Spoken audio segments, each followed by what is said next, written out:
बस मैं आपकी दुश्मन नहीं हूँ, मैं आपकी पत्नी हूँ। जब तक तलाक नहीं हो जाता है, जब तक कोर्ट से कोई फैसला नहीं आ जाता है, मैं आपकी परिवार हूँ। और थोड़ा सा एकरा के गिरा के ना एकरा के उठा के एक हाथ ना गिर गिला के काम नहीं है। अगर भोजपुरी के पावर स्टार पवन सिंह और ज्योति सिंह का मामला एक बार फिर से चर्चा का विषय बन गया है। पवन सिंह ने जब से बीजेपी का दामन थामा है तब से ज्योति को बेचैनी सा लग रहा है। ज्योति ने एक पोस्ट किया है और उन्हें एक इंटरव्यू में कहा है, पहले आप इस बात को सुनिए। हाथ जोड़ के पवन जी आपसे रिक्वेस्ट कर रही हूँ, एक बार बस मैं आपकी दुश्मन नहीं हूँ, मैं आपकी पत्नी हूँ। जब तक तलाक नहीं हो जाता है, जब तक कोर्ट से कोई फैसला नहीं आ जाता है, मैं आपकी परिवार हूँ। और आज जो मैं रोड रोड पे इस बात से साफ होता है कि पवन सिंह चाहे कितना भी बड़े स्टार बन जाए, लेकिन ज्योति उनके लिए कुछ भी नहीं है। जिस तरीके से ज्योति ने पवन सिंह से गुहार लगाया कि उन्होंने साफ कहा कि देखिए, मान लीजिए हम आपके पत्नी हैं और उसके नाते भी एक बार मिल लीजिए, इंसानियत के नाते भी एक बार मिल लीजिए और मिल के हम बात कर सकते हैं। जब तक ये मामला कोर्ट से साफ नहीं होता है तब तक हम आपकी पत्नी है, हम आपकी परिवार है। देखिए, सवाल ये उठता है कि लोग कहते हैं कि पवन सिंह दरिया दिल है। पवन सिंह वैसे इंसान है जो अपने दुश्मनों को ही माफ़ कर देते हैं, तो फिर तो ये आपकी पत्नी है। याद करिए कि जब 2024 का लोकसभा चुनाव था उस समय ज्योति को कंप्रोमाइज़ करके लाया गया था और उसके बाद से फिर जैसे चुनाव खत्म हुआ फिर ज्योति का काम भी खत्म हो गया। ये मामला आरा के सिविल कोर्ट में चल रहा है, लेकिन ये मामला भी ख़त्म नहीं हुआ है। कुछ दिन पहले भी ज्योति ने एक पोस्ट किया था कि मुझे आपसे मिलना है, लेकिन अभी तक उस पोस्ट का जवाब में पवन सिंह की तरफ से कोई रिप्लाई नहीं गया। कुछ लोग कहते थे कि पवन सिंह के जो अगल बगल लोग रहते हैं वो पवन सिंह को ज्योति से मिलने नहीं देते हैं। वैसे में क्या पवन सिंह नहीं चाहते कि उनके घर परिवार बसे? पवन सिंह ने बीजेपी का दामन तो थाम लिया, लेकिन सुर्खियों में फिर ज्योति आ गई।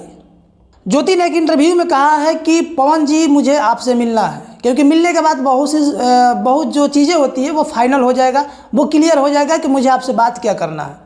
ऐसे में पवन सिंह ना उसका रिप्लाई करते हैं और ना ही उनको बुलाते हैं।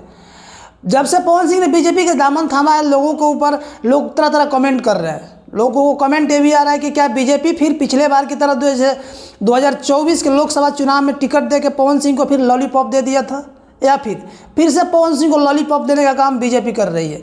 क्या बीजेपी पवन सिंह को फिर से एक्सेप्ट करेगी या फिर जैसे चुनाव नज़दीक आएगा फिर पवन सिंह को एक बार किसी ना किसी ब्लेम लगा कर निकाल देगी?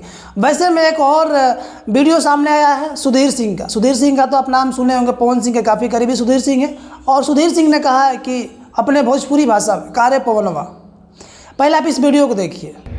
थोड़ा सा एकरा के गिरा के ना एकरा के उठा के एक हाथ ना गिर गिला के काम नहीं है। अगर इस वीडियो को देखने के बाद ये लगता है कि जो राजपूत समाज है वो पवन सिंह को इस बिहेव से, इस व्यवहार से सहमत नहीं है। सुधीर सिंह ने साफ कह दिया है कि इतना मत गिरो पवन जितना गिर गए हो तुम, क्योंकि अगर टिकट नहीं मिलता है तो हम लोग ऐसे ही बैठ के खा सकते हैं, किसी के दरवाजे पर हम नहीं जा सकते। लेकिन जिस तरीके से पवन सिंह का जो रवैया है उसको देखने के बाद मुझे लगता है कि राजपूत समाज अब इनसे नाराज़ हो रहा है। फिलहाल हम बात कर रहे हैं ज्योति और पवन सिंह के जो मामला है उस पर हम बात कर रहे हैं। ज्योति के कुछ दिन पहले भी एक पोस्ट हुआ था जिसमें पोस्ट में काफ़ी सारी चीज़ें लिखी गई थी, उसके बाद भी पवन सिंह का कोई जवाब नहीं गया था। फिर ज्योति ने इस तौर पर साफ कह दिया है कि हम आपकी तब तक पत्नी है जब तक कोर्ट इस फैसले को बाहर नहीं कर देता है, जो मामला तलाक का चल रहा है उसमें बाहर नहीं कर देता। रिसेंटली में एक ज्योति सिंह का पोस्ट आया है और पोस्ट में खुद लिखी है कि काराकाट में आप किसको देखना चाहते हैं, पवन सिंह को या फिर ज्योति सिंह को। तो मुझे उम्मीदें हैं कि ये काफ़ी चीज़ें जो है वो काराकाट में ज्योति सिंह को ही लोग पसंद करेंगे, क्योंकि पवन सिंह वहाँ कभी कभार जाते हैं, नहीं भी जाते, लेकिन ज्योति सिंह वहाँ की जो लोग हैं उनके दिलों में जिस तरीके से जगह बनाई है, उनके मन में जिस तरीके से जो अपनी छवि बनाई है वो काफ़ी खूबसूरत लगता है। जब भी ज्योति वहाँ जाती है तो उनको श्रृंगार करने के लिए लोग आ जाते हैं और उनको सपोर्ट में लोग खड़े हो जाते हैं। वो इसलिए नहीं खड़े होते हैं कि पवन सिंह की पत्नी है, वो इसलिए खड़े हो जाते हैं कि एक बेटी है, एक अबला है और इसके साथ कोई नहीं है।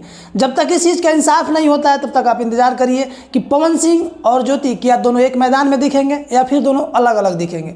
बाकी वीडियो कैसा लगा आप कमेंट बॉक्स अपना राय दीजिएगा। तब तक के लिए धन्यवाद।